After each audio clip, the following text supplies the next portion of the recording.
find it really interesting that the further away you got from New York, the more, because people can relate to that in their lives in so many ways. If you've ever taken a month off from a job, Yes. and you can finally feel it once you've stepped away from the thing.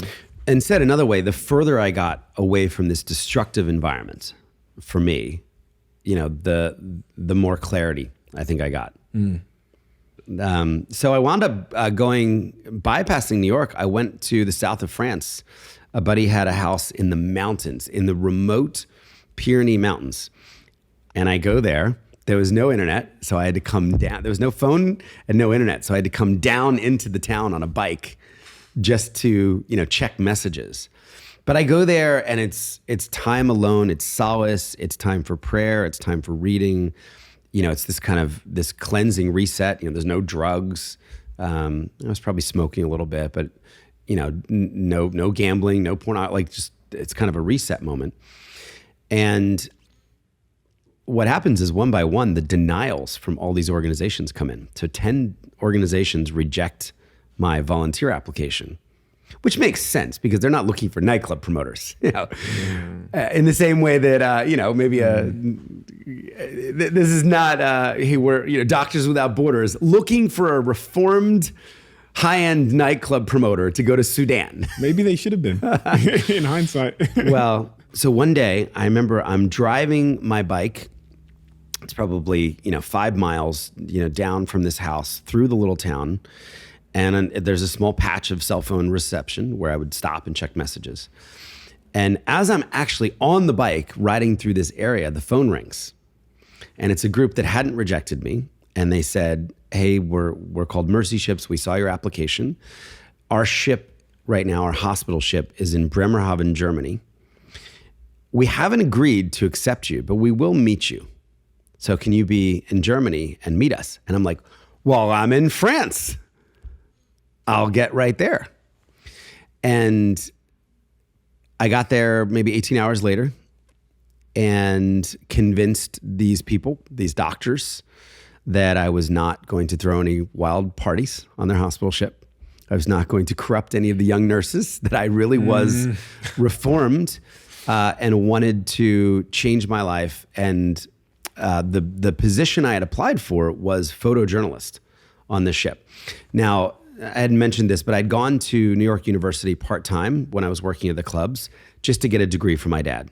Right. Terrible student, C-. Didn't even see the degree for 10 years. They just mailed it directly to him because he'd saved up for his only child to go to college, and I felt like I owed that to him. But I had gotten a communications degree there because it was the easiest thing. I was a pretty good writer and I was a hobby photographer.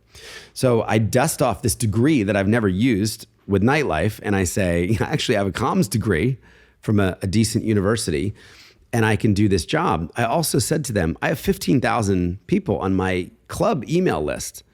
So I have a built-in audience to be able to share the stories of the amazing, redemptive, humanitarian work I'm sure you're doing. So maybe to set it another way, let me promote something different.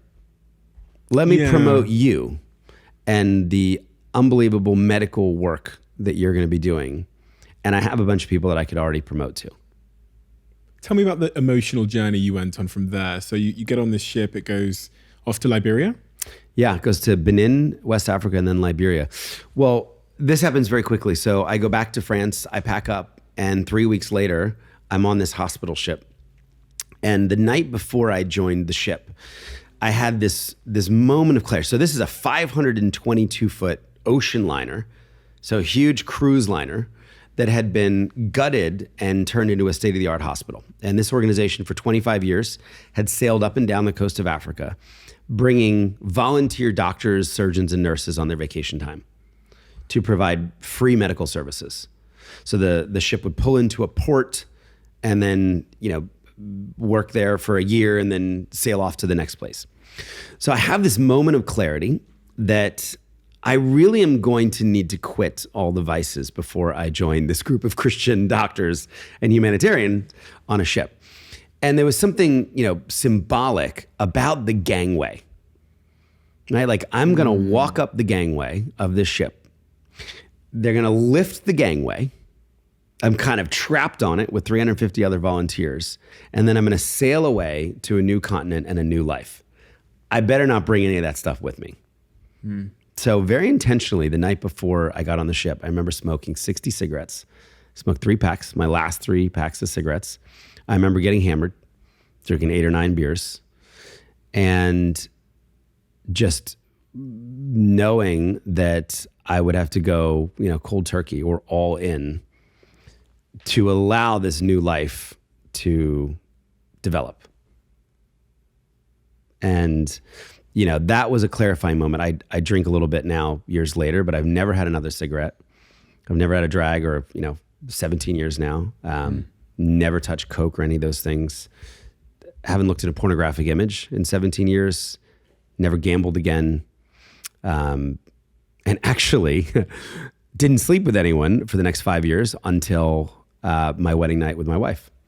So I really went like full circle, back home in the most extreme way to allow this new life to unfold.